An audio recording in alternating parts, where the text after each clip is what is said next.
Hey everyone, it's Finn here from the SDGC Live at PAX East with Preston from Chintzy Inc. How you doing today, my man? I'm doing great. Busy, exhausted, but euphoric, you know? I mean, you are part of the PAX Rising Showcase, which for those that don't know, is where all of like the best and brightest of this year's indies are showcased. So in the death of the indie mega booth, PAX Rising has risen.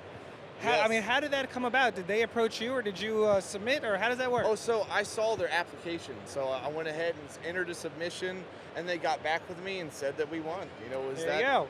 And it's because we should probably mention the game we're talking about, My Familiar.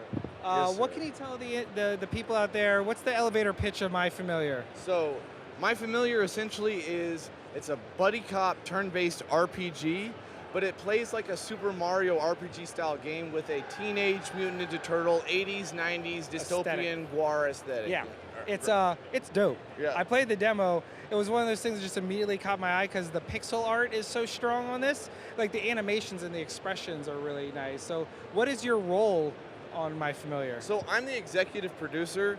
My job, what I do, we have a few hats, but mine are more the top of the sandwich and the bottom of the sandwich, right? I do the concept art, I do the outlines, and I do the world building, but then I take that data and I hand it to someone who's infinitely more talented than I am so they can actually take that and elevate it to this level of design. So your demo, what would you say is like the snapshot of the total game that the demo showcases?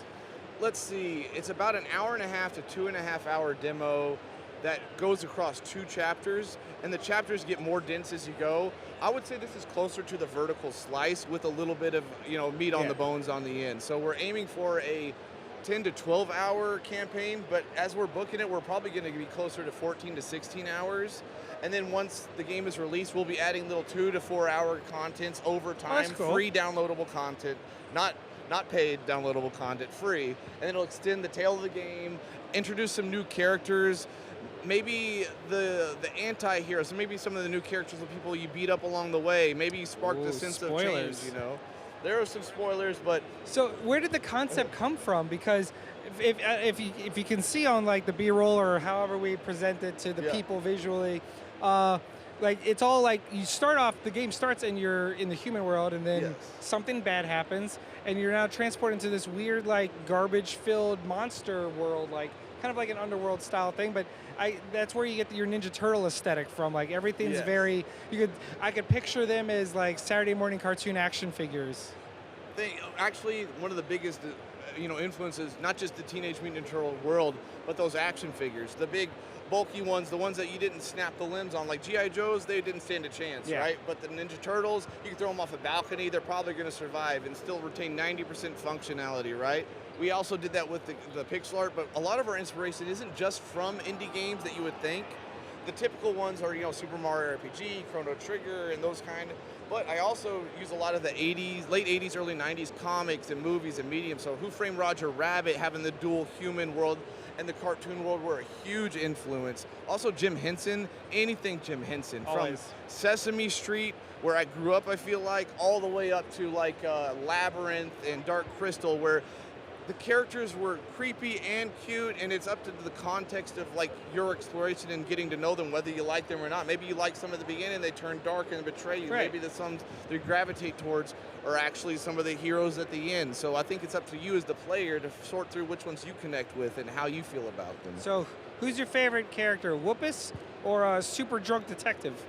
I have to say, Whoopus he's like the silent protagonist made into a charming person. I think he's more like the player's experience.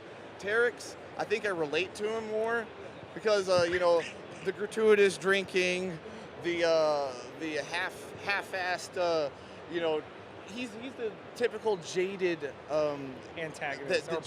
the jaded protagonist. So like he's the veteran, There's always got to have a noir, a buddy cop that's got to have the jaded, you don't know what it's like kid, and you have the starry-eyed rookie. I think as a kid I would relate to Whoopus more, but as an adult who's very tired and can't make excuses anymore, I think Terex is probably who I relate to that's more. Fair. So your booth has always been pretty popping, so I don't want to take up too much of your time. Oh, sure. So where can people follow you or the game's development and keep track of what's going on?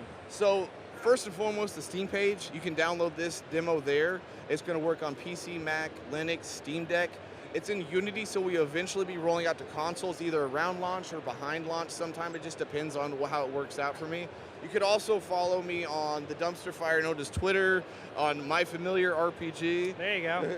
I mean, it's the sad reality that we still have to use it for what we do. Yeah, good thing I went all in on that one, right? Yeah, right. So, the last question is the most challenging, and I want you to prepare yourself. Sure thing. Gotcha journalism at its finest. Got it. Okay. In your heart of hearts, if you have to choose, cake or pie? I'm a pie guy. Cake, it doesn't really do it for me unless you put ice cream next to it, but even then you put the ice cream on the pie and it's better anyways, True. right? I mean, ice cream cake is the exception to the rule, but then it's not really ice cake at that point. It's just no, ice and then cream. you got to like cut through it, and it's that awkward, like you're pushing down. You maybe didn't have the right knife for it, you know. You have to wait for it to thaw a little bit. I prefer a cobbler with a side of Ooh, okay. Yeah, with a side of ice cream. Nice. Hey, we appreciate your time. Congratulations. It's one of the better demos I've played at this entire PAX. Thank you so much. I really appreciate it, man. Of course. Thanks for coming out.